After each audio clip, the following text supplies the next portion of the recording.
নমস্কার বন্ধুরা, চলে এসেছি আমি আজকে একটা রান্নার রেসিপি নিয়ে। আজকে চারা মাছের ঝাল করব। তো চারা পোনা মাছ নিয়েছি, এখানে নুন হলুদ মাখানো আছে আমার আগের থেকেই। এরপরে আমি এখানে পেঁয়াজ কুচি, টমেটো কুচি আর কাঁচা লঙ্কা নিয়েছি। আর এখানে একটু মশলা করব, আদা রসুন, কালো সরষে আর কাঁচা লঙ্কা, এগুলো একসঙ্গে আমি বেটে রাখবো। এবারে আমি আস্তে আস্তে করে মাছগুলো উল্টো পাল্টে ভালো করে ভেজে নেব। তার জন্য মাছগুলো আমি কড়াইয়ে দিয়ে দিয়েছি। দেখুন, এখানে মাছগুলো আমার ভাজা হয়ে গেছে। এবার আমি এগুলোকে তুলে নেব এবং বাকি যে মাছগুলো আছে এগুলো সেম একইভাবে ভেজে নেব। ভাজা হয়ে গেলে এখানে আমি পেঁয়াজ, টমেটো আর কাঁচা লঙ্কাটা তেলের মধ্যে দিয়ে দিচ্ছি। এবারে এগুলোকে একটু নাড়াচাড়া করে নেব। পেঁয়াজ টমেটো ততক্ষণ আমি ভাজবো যতক্ষণ না এগুলো একটু গলে যাচ্ছে। তো এখন আমি নুন দিইনি, নুনটা পরে দেব।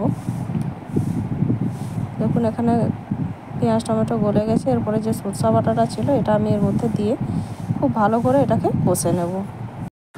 এরপরে আমি এর মধ্যে হলুদ গুঁড়ো, একটু কাশ্মীরি লাল লঙ্কার গুঁড়ো আর একটু জিরে গুঁড়ো দিয়ে আবার খুব ভালো করে মশলাটাকে কষে নেব। আমি এখানে সামান্য নুন দিয়ে দিয়েছি।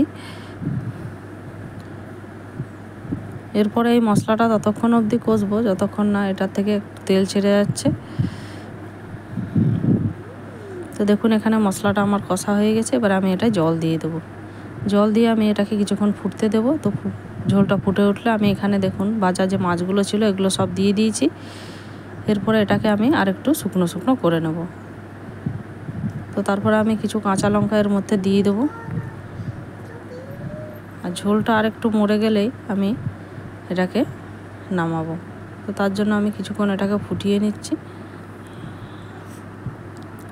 তো আমার এই রেসিপি আপনাদের যদি ভালো লাগে অবশ্যই লাইক করবেন আর একটা কমেন্ট করবেন আর সাবস্ক্রাইব করে আমার পাশে থাকবেন।